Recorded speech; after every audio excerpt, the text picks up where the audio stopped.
Monte Cristo Homestead looks like a dream. Sweeping verandas, rolling green hills, sunset that hits just right. From the outside, it feels like a place made for weddings, family photos, celebration. But once you're inside, that feeling changes. The light feels colder, the walls feel close, and some rooms feel like they're watching you. In the 1990s, a documentary team visited to film the house. One night, they left a microphone running in the nursery. The room was empty. When they played the tape back, they didn't hear silence.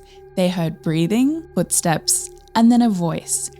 "He's still here." They say Monte Cristo is the most haunted house in Australia.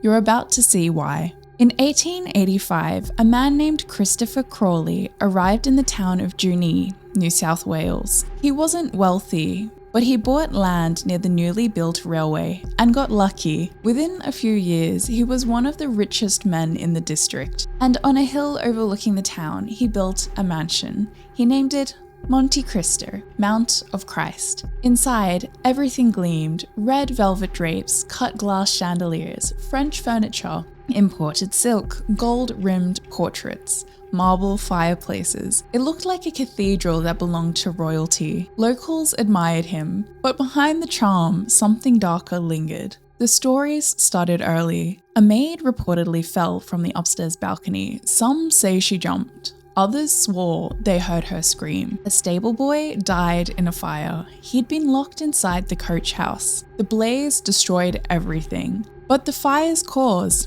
was never explained. And in a small stone hut behind the main house, police found something else. A boy. He couldn't speak, could barely move. He was shackled to the wall.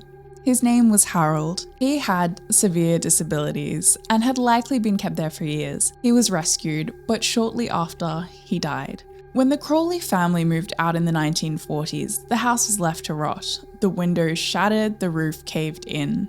Locals crossed the street just to avoid walking past it. In 1963, Reg and Olive Ryan bought Monte Cristo. They planned to restore it, maybe even turn it into a museum. But from the moment they moved in, things started happening. On their first night, the lights cut out and then came back on. By the end of the week, they were hearing footsteps overhead, but they were alone in the house. Olive said one hallway, the one near the nursery, always felt wrong, like something was standing behind her, watching. She started hearing whispers, sometimes crying, and it wasn't just the Ryans. A guest, a non-believer, stayed overnight. At 3 a.m, he ran out of the house, barefoot, pale, and shaking. The only thing he said was, "She told me to leave." In the drawing room, Olive kept a cabinet of antique dolls, each one carefully placed, perfectly positioned. One morning, she walked in and every doll was facing the wall. She fixed them. Thought it was a prank. The next day, same thing. But what changed everything was the tape. The documentary team had left a microphone running overnight in the nursery. No one was in the room.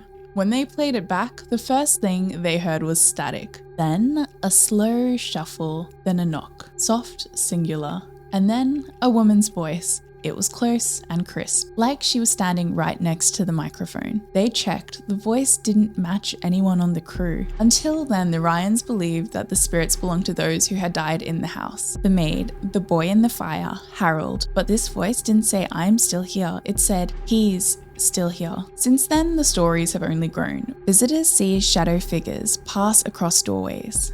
Furniture moves in empty rooms. Cold spots don't just sit still, they follow people. People still try to spend the night. Most don't make it till morning. And the ones who do, they don't talk about it. Today, the Ryans still own Monte Cristo. They live behind it. They still run the mansion as a museum. So what if that thing haunting Monte Cristo isn't a maid or the boy? What if the scariest part of the house isn't dead at all? So who do you think he is?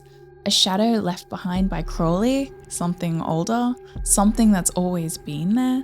And if something felt different while you were watching this, you're not imagining it. Hit subscribe and I will see you in the next one.